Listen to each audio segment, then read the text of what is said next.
জান অ জান ঐ ল'ৰা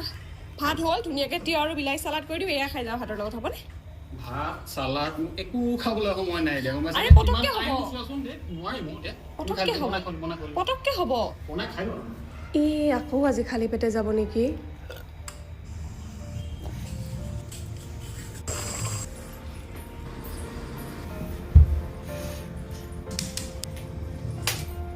একদম মোবাইলটো থৈ পটককৈ এটাৰ খাই দিয়া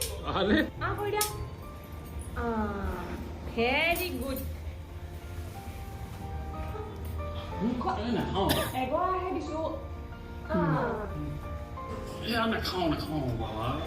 সেইদিনাখন নোখোৱাকৈ যে গৈছিলা কি আছিলে এচিডিটি নে